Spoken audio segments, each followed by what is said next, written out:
Good afternoon, ma'am. Good afternoon, classmates. I am Michel-Ann and my report is about naturalism in education. Introduction. Nature is everything. There is nothing beyond it. Nature is also termed as materialism. Man should investigate the truth of nature by scientific methods with all his capacities and resourcefulness. It doesn't believe in sentimentalism, spiritualism, and supernaturalism. What is naturalism?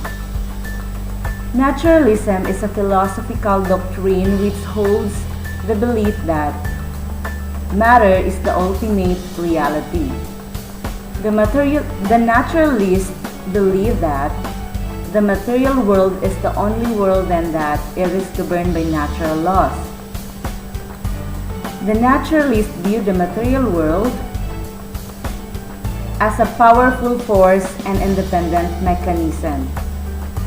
Thus, when the naturalist interprets the material world, he or she focuses on explanations that come from the laws of nature, rather than employing supernatural or spiritual explanations.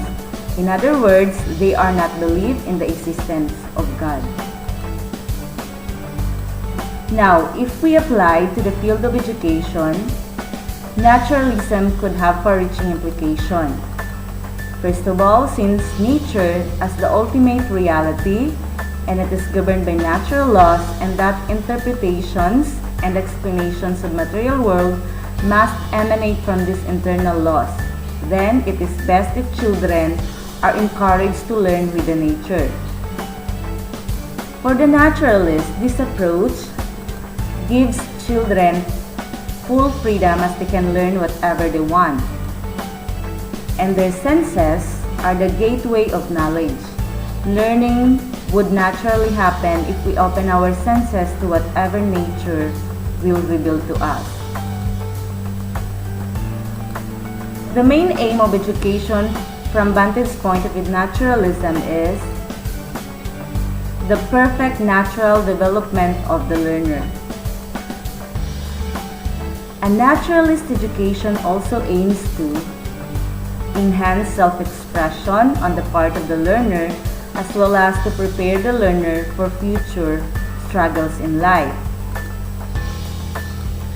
The role of the teacher here is to facilitate the learning process by creating learning situations so the learners will have the opportunity to learn naturally by themselves, and also must see to it that they act as a stage setter who provides the students with the necessary platform for their own learning. And also the teacher here need to behave in such a way that they are sympathetic and affectionate towards their students, must post themselves as a friends to their students. They don't need to terrorize students for the latter to learn and get disciplined. And the best way to do this is when the teachers take time to understand the needs, capacities, interests, desires of their students. What could be then the possible method of teaching in naturalism?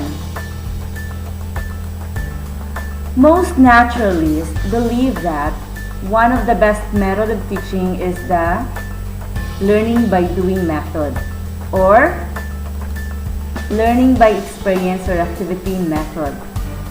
Through this, ensures active involvement of students in teaching and learning process, and also promotes self-government and self-effort on the part of the students. And then, the students learn by themselves. Another important teaching method in naturalism is the observation method. In observation method, students observe their surroundings, like environment, people, things, and then draw some learning insights from these observations. The role also of teacher here, or the teacher here also develop new teaching methods and strategies according to the students' needs, capacities, desires, and interests. It is important for the naturalist because there is no universal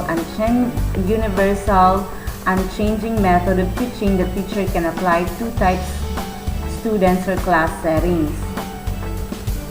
The proponent of educational naturalism is to encourage teachers to change teaching method once it is no longer appropriate to the time and needs of students. The curriculum in educational naturalism must be framed according to the needs, capacities, interests of the students. And then also, the curriculum for educational naturalists must be flexible so that teachers can change it anytime. The curriculum must incorporate principles necessary for the holistic and natural development of the learners, such as the principle of activity, the principle of scientific study, the principle of life-centeredness. In philosophy, the leading proponents of naturalism are F.G.E. Woodbridge, Maurice R. Cohen, Ernest Nagel, Sidney Hook, and the famous John Dewey.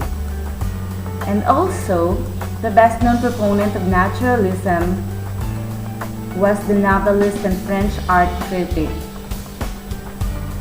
Was considered by many scholars as the father of naturalism is Émile Zola. And the conclusion, the contribution of naturalism is significant in progressive modern educational thought and practice is all the modern method of teaching technique owe their origin to the school of philosophy. That's the end of my presentation. Thank you.